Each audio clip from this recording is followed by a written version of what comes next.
한번 살펴볼 텐데요. 세금은 크게 조세와 그다음이 공납과 역으로 나뉘어지죠. 그죠? 이건 뭐 고대부터 일관되게 내려오는 모습입니다. 조세, 공납, 역. 자, 이 조세는요, 기본적으로 토지세죠. 기본적으로 이건 토지세와 관련된 내용입니다. 토지세. 내가 그 토지를 갖고 있어요. 그죠? 그래서 생산물을 거두면 그 중에서 얼마를 일부를 이제 국가에 내는 거죠. 뭐 지금도 마찬가지죠. 지금도 이제 어른들이 이제 돈을 벌면 그 중에서 소득세라고 해가지고 일부를 국가에 내잖아요. 그런 개념입니다. 이 공납은 이거는 특산물을 내는 거예요. 특산물. 네, 특산물을 내는 건데 이 특산물을 내는 기준은요, 호예요. 집집마다 내는 겁니다. 집집마다 내는 거예요. 역은 뭐냐면 이건 노동력을 제공하는 거죠. 이거 계속 반복해서 하고 있습니다, 여러분들. 고려시대도 했었어요. 노동력을 제공하는 건데 두 가지가 있어요, 종류가. 뭐냐면 군역, 군대를 가서 나라를 지키는 일. 남자들이 하는 거죠. 1세부터 59세까지. 그 다음이 요역. 요역은 이제 노동력을 제공하는. 성 쌓기, 길 내기 이럴 때 가는 겁니다. 자, 이렇게 조세와 공납, 역.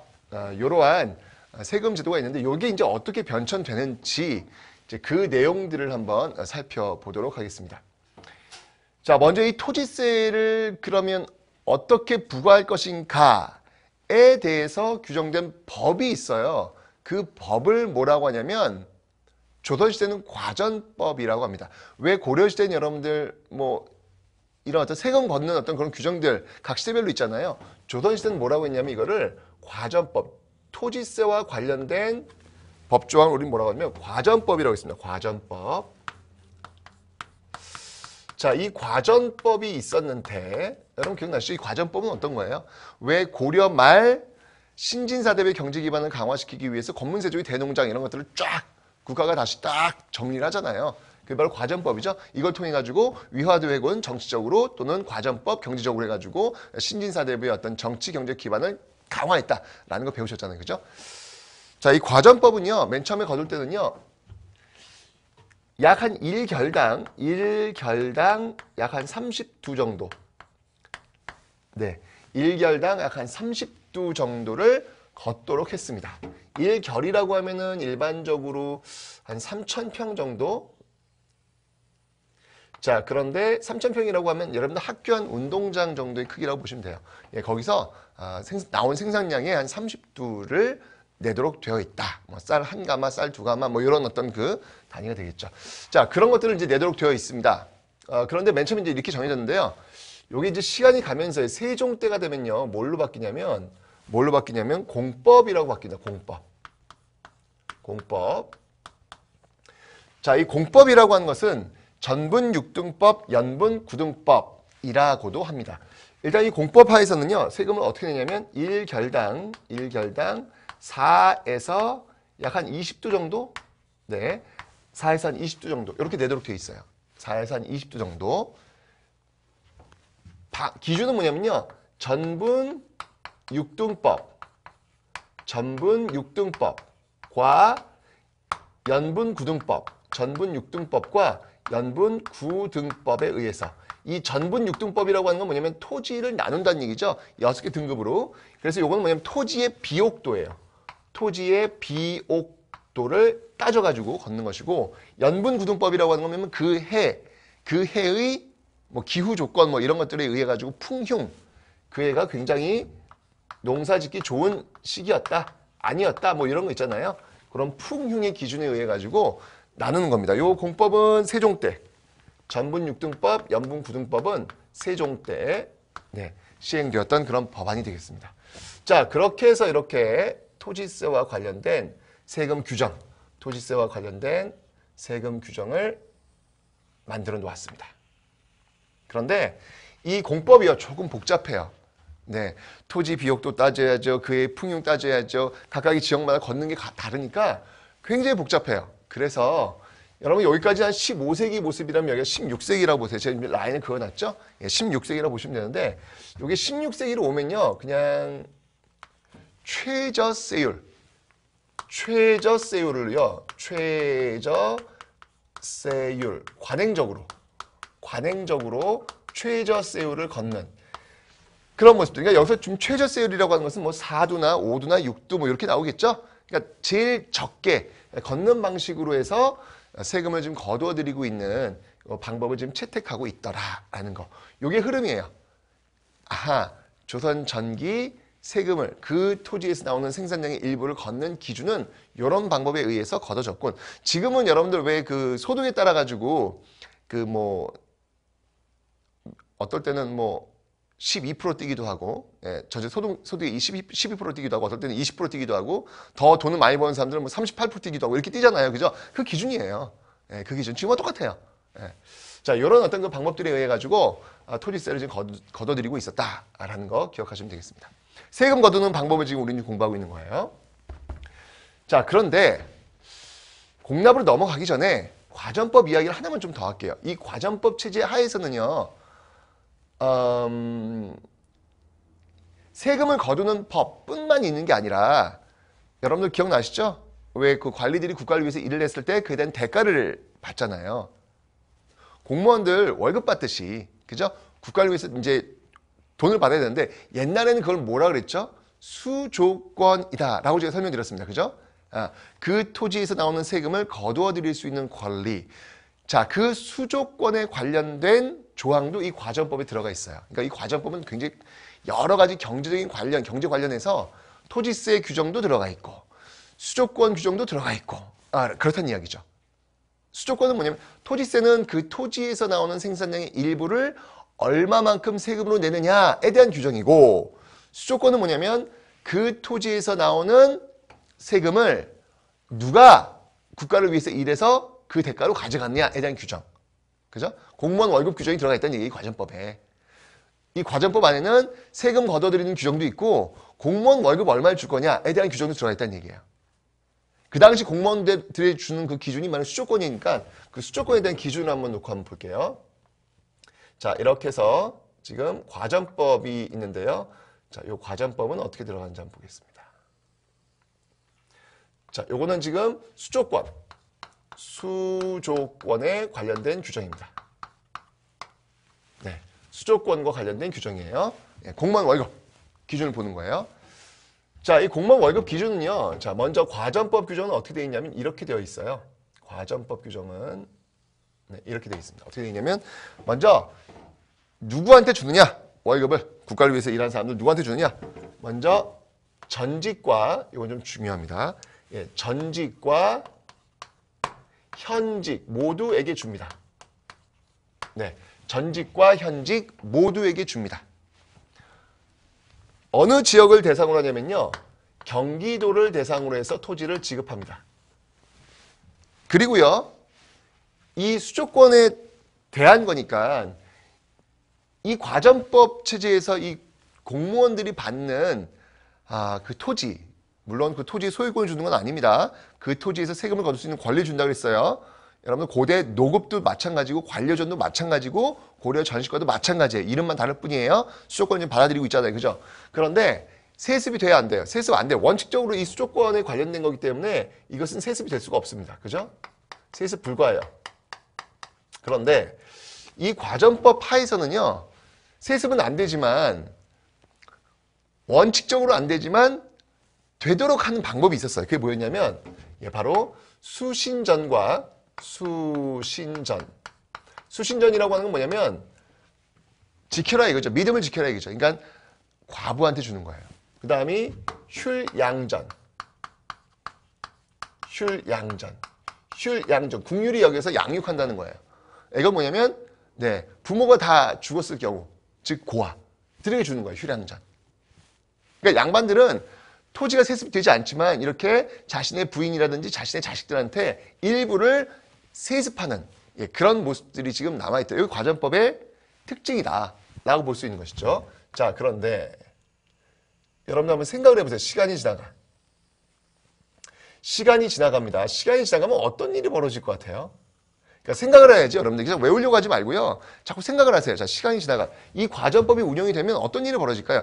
지금도 여러분들 왜 그 신문지상에 보면은 왜 공무원 연금 굉장히 많이 이야기하고 있습니다. 지금 문제가 있다. 계속 적자다. 뭐 국민 세금으로 띄어야 되는 거 아니냐. 뭐 이런 식으로 굉장히 문제가 되고 있잖아요. 지금 얘기하고 있잖아요. 지금 그죠? 그래서 이제 그 공무원 연금을 어떻게 개정한다. 막 이런 얘기 있잖아요. 똑같아요. 여기도 지금. 지금 시간이 흘러갈수록 지금 경기도 지역에 한해서만 수조권을 줘야 되는데 전직도 주고 현직도 줘요. 그러니까 퇴직하고 나서도 준단 말이죠. 지금 이게. 그죠? 자, 그런데 게다가 국가의 반납을 다 하면요. 어떻게 좀 운영이 될지 모르겠는데 일부는 수신전, 휴량전으로 지금 이게 세습되고 있잖아요. 지금요. 그죠? 원래 세습이 안 되는 건데 이런 식으로 만들었단 말이에요. 시간이 흘러갈수록 어떻게 할까요? 토지가 부족하겠죠. 그죠? 자, 토지가 부족한 현상이 벌어질 수밖에 없는 거예요. 그러니까 토지 부족. 이 토지 부족 현상을 메꾸기 위해서 무언가 다른 법이 나올 수밖에 없는 것이죠. 당연히 없어요. 공무원들 줄 월급이 없는 거야. 자, 그래서 시행한 그 법이 뭐였냐면요. 그 법이 바로 직전법이라는 게 있습니다. 직전법.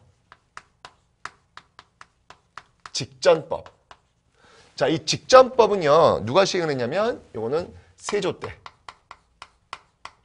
시행을 했고요. 자, 이 직전법의 핵심은 뭐냐면요. 현직에게만 준다는 거예요.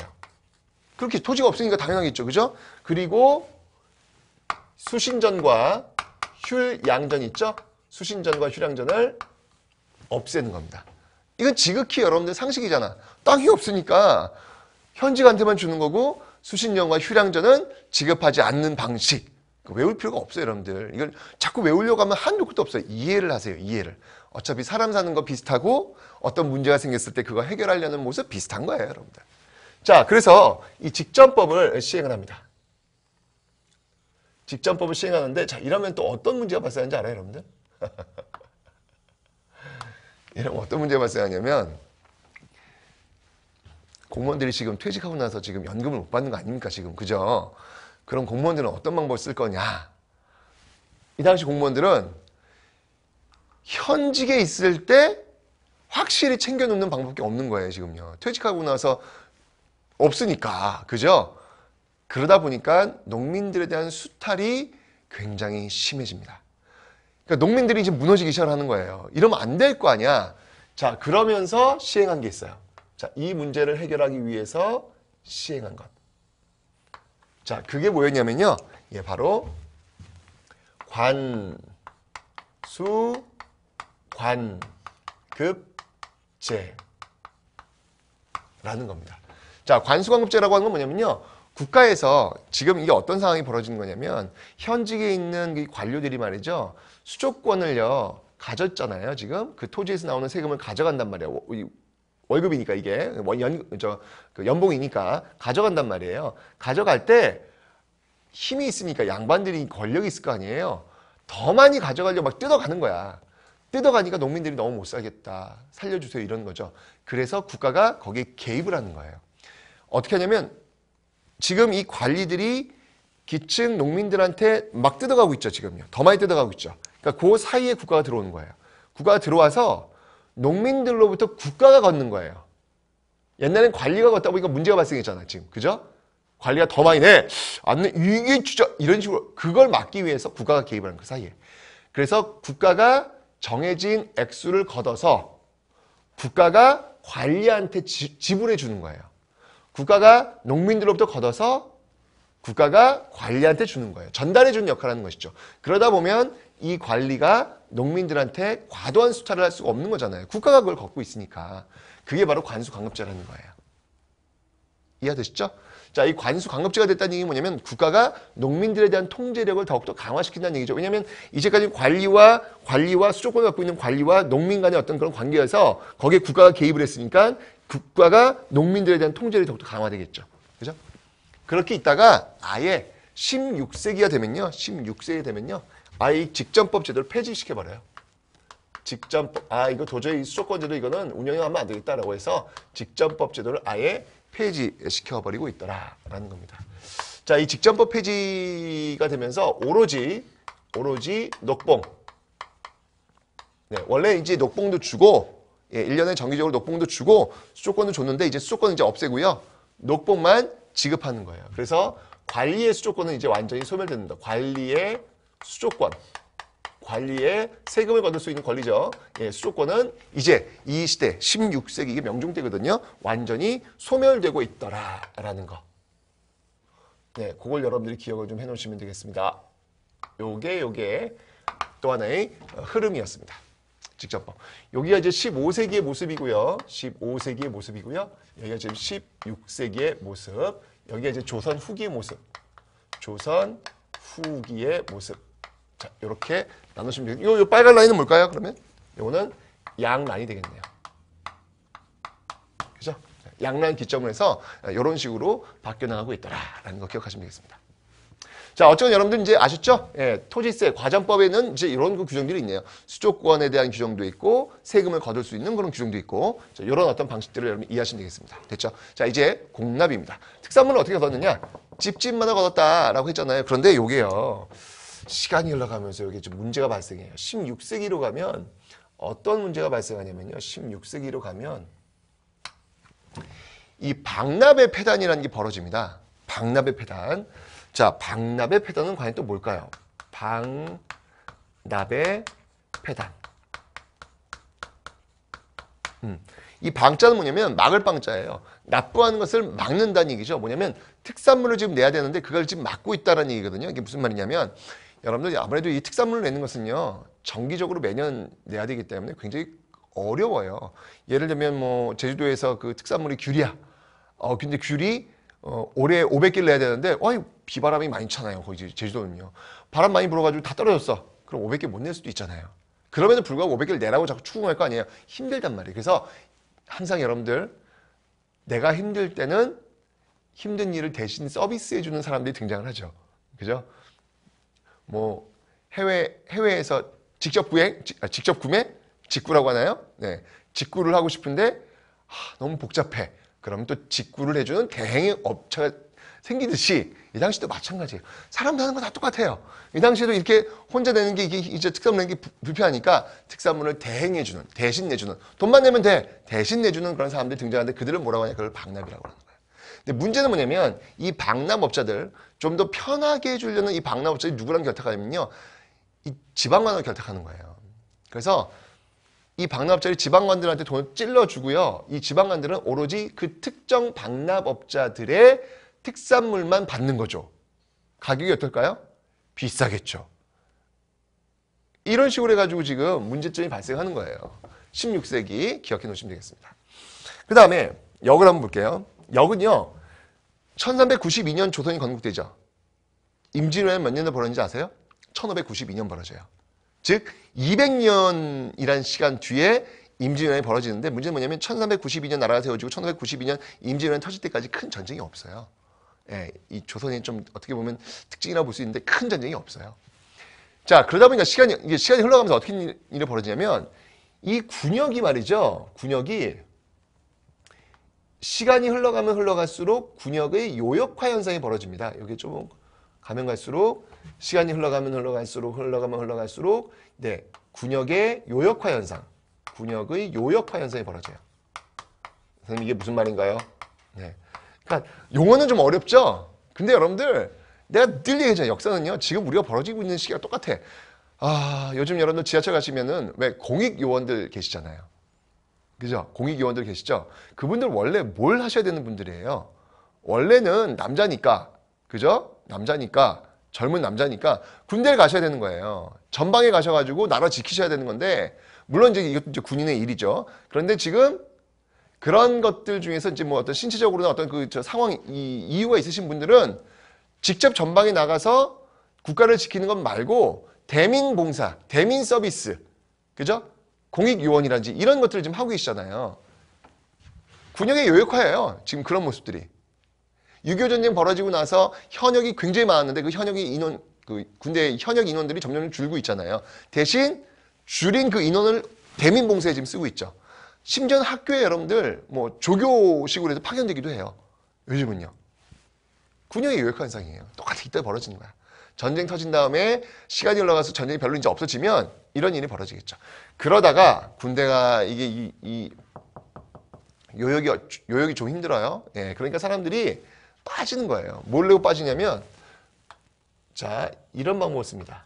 다른 사람을 대신 가도록 하는 거예요. 다른 사람을. 그걸 뭐라고 하냐면 대립이라 그래요. 대립. 대신 세우는 거예요. 그 다음에 수포제, 수포군. 포를 내고 빠지는 거예요. 예, 포를 내고 빠지는 거예요. 군대를. 시간이 흘러가 16세기쯤엔 약 한 1년에 한 2필 정도? 옷감을 한 2필 정도를 내고 빠지는 거예요. 자, 이런 식으로. 16세인지 이런 식의 어떤 모습들이 보여지는데 이 수포군에도 또 폐단이 벌어지겠죠. 왜냐하면 이 지방간이 개입해가지고 더 많이 포를 걷는 이런 모습들이 보이고 있다는 얘기죠. 한 1년에 2필인데 이게 한 3필, 4필 이렇게 막 걷는 그런 방식들. 이런 게 나온다는 얘기죠. 자, 그 다음에 16세기는요, 좀 많이 세금 체계가 지금 무너지고 있어요. 조선 전기에 비해서 지금 무너지고 있는 어떤 그런 모습들 살기 힘들겠네요. 자, 그러니까 뭐가 벌어진 거예요? 이때 16세기에 뭐가 벌어진 거예요? 임꺽적인 난. 임꺽적인 난이 왜 일어났겠어요? 먹고 살기 힘드니까 일어나는 거 아닙니까? 지금 세금 체계가 지금 무너지고 있다는 이야기예요, 지금요. 그죠? 어찌 본다면 이 200년, 1392년, 1592년이 제가 볼 땐 조선의 생명, 그 기간이 아니었을까라는 생각이 듭니다. 16세기에 조선은 지금 무너지는 모습들을 보이고 있었다라는 것이죠. 그러다가 이제 전쟁이 빵 하고 터진 거예요. 그런데요, 이 조선 지배층들이요, 상당히 제가 그 앞에 설명드렸지만 상당히 영리합니다. 예, 조선 지배층이 상당히 영리해요. 지금 제가 볼 땐 조선 사회는 지금 무너지는 어떤 그런 상황이 있음에 불구하고 왜 여러분 정치 파트에서 그 양란 이후에 그 북벌 아시죠? 북벌과 예송. 대외적인 면에서는 북벌을 통해 가지고 그 대내 불만을 외부로 돌리는 거예요. 청나라 친다라고 해가지고 대외로 그 불만의 기운을 밖으로 돌리는 거예요. 그리고 대내적으로는 예송을 통해 가지고 예법, 예절이라고 하는 질서를 다시 또 구축하려고 하는 것이죠. 그게 좀 더 이 지방으로 내려가면요. 가정단위로 내려가면요. 가부장적 가족 제도가 더욱더 결합이 돼요. 그런 예가 강조되면서. 그래서 장자 중심의 어떤 가족 제도가 만들어지는 겁니다. 여성의 지위가 푹 떨어져요. 이게 조선 후기에 벌어진 모습들이거든요. 이런 식을 통해 가지고 지금 이완되어 있는 전쟁을 통해서 이완되어 있는 사회 질서를 다잡고자 하는 것이죠. 자, 보세요. 대외적으로는 북벌, 그리고 대내적으로는 예송, 그리고 가부장적 가족제도. 기가 막히죠.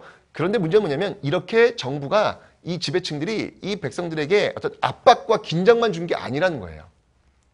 내줄 건 내줘요. 조선 후기 오면